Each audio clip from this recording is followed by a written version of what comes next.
मित्रों, मृत्यु हमारे जीवन का अटल सत्य है। यानी जिसने भी इस पृथ्वी लोक पर जन्म लिया है, उसे एक ना एक दिन अवश्य ही इस लोक को छोड़कर जाना पड़ेगा। भागवत गीता में श्री कृष्ण ने भी कहा है कि आत्मा एक निश्चित समय के बाद एक शरीर को त्याग कर दूसरा शरीर धारण करती है।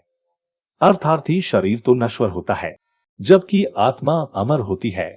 मित्रों, अब आपके मन में ये प्रश्न भी उठ रहा होगा कि अगर आत्मा अमर है तो किसी की मृत्यु या फिर शरीर के नष्ट हो जाने के बाद आत्मा का होता क्या है।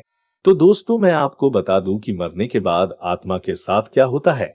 इसका वर्णन हिंदुओं के पवित्र पुराणों में से एक गरुड़ पुराण में मिलता है, जिसमें यह भी बताया गया है कि मृत्यु के कितने दिनों बाद आत्मा यमलोक पहुंचती है और रास्ते में उसे किस तरह की यात्राओं का सामना करना पड़ता है। मृत्यु के बाद एक आत्मा की यमलोक तक की यात्रा में 45 दिन लगते हैं।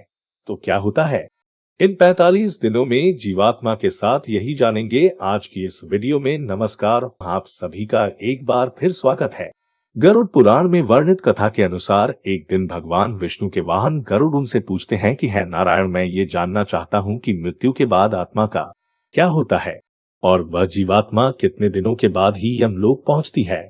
तब श्रीहरि गरुड़ से कहते हैं, जब किसी जीव की मृत्यु होती है तब उसकी आत्मा 47 दिनों तक इधर उधर भटकने और कई यात्राओं को सहने के बाद यमलोक पहुंचती है। आगे वो ये भी कहते हैं कि जब किसी जीव की मृत्यु नजदीक आती है तो सबसे पहले उसकी आवाज जाती है और जब अंतिम समय आता है तो मरने वाले व्यक्ति को कुछ समय के लिए दिव्य दृष्टि मिलती है। इस दिव्य दृष्टि के मिलने के बाद मनुष्य सारे संसार को एक रूप में देखने लगता है। उसकी सारी इंद्रियां शिथिल हो जाती है, जिसके बाद मृत्यु के समय यमलोक से 2 यमदूत आते हैं। यमदूतों को देखते ही आत्मा डर से हाहा करने लगती है और शरीर से बाहर निकल जाती है। जैसे ही आत्मा शरीर को त्यागती है, वैसे ही यमराज के दूत जीवात्मा के गले में पाश बांध देते हैं और फिर वो उस जीवात्मा को लेकर यमलोक चले जाते हैं। गरुड़ पुराण की माने तो अगर मरने वाली जीवाएं पवित्र हो तो उसे परमात्मा खुद अपने वाहन से लेने आते हैं, लेकिन अगर आत्मा पापी हो तो उसे गर्म वायु और अंधेरे के रास्ते से गुजरना पड़ता है। पापी आत्मा को यमलोक पहुंचने पर कई प्रकार की यातनाएं दी जाती है। फिर उसी दिन उस आत्मा को आकाश मार्ग से वापस उसी घर में छोड़ दिया जाता है जिस घर में उसने अपना शरीर त्यागा था। घर आकर वह जीवात्मा अपने शरीर में फिर से घुसने का प्रयास तो करती है, लेकिन यमदूत के पास से बंधे होने के कारण ऐसा कर नहीं पाती। आत्मा ना चाहते हुए भी अपनी अंतिम रस्मों को होते हुए अपनी आंखों से देखती है। यानी कि 12 दिनों तक आत्मा अपनों के बीच ही रहती है। 13 दिन जब आत्मा का पिंडदान किया जाता है तब उसे यमदूत एक बार फिर से लेने आ जाते हैं।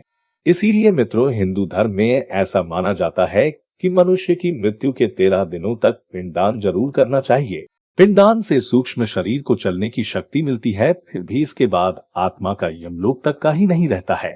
इसके बाद शुरू होती है वैतरणी नदी को पार करने की यात्रा। अगर मनुष्य ने जीते की गोदान किया होगा तो उसी गाय की पूंछ पकड़कर वो वैतरणी नदी पार करता है। अन्यथा इस नदी को पार करते समय भी पापी जीवात्मा को कई यात्राओं से होकर गुजरना पड़ता है।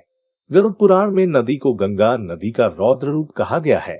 इस नदी से हमेशा आपकी लपटें निकलती रहती है, जिस कारण वश ये देखने में लाल प्रतीत होती है। इस नदी से गुजरते समय कई खतरनाक जीवों का दर्द सहना पड़ता है। इससे गुजरते समय आत्मा को ऐसा महसूस होता है मानो जैसे कि कोई उसे इसमें डुबोना चाह रहा हूँ। नदी पार करते समय उसे पीठ से होकर गुजरना पड़ता है। इस तरह पापी जीवात्मा को इस नदी को पार करने में 34 दिन का समय और लगता है, जिसके बाद जीवात्मा यमदूतों के साथ ही हम लोग पहुंच जाती है, जहां उसे उसके कर्मों के अनुसार सजा भुगतने के लिए नरक में भेज दिया जाता है।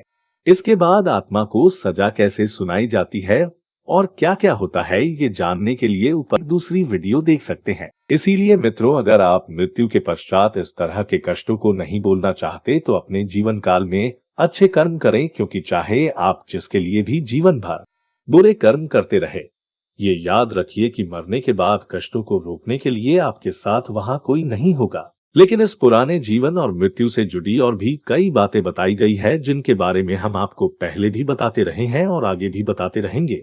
खैर, अगर आपको आज की ये वीडियो अच्छी लगी हो तो इसे ज्यादा से ज्यादा लाइक और शेयर करें। साथ ही ऐसी और भी आध्यात्मिक वेदों पुराणों की जानकारी के लिए सब्सक्राइब करें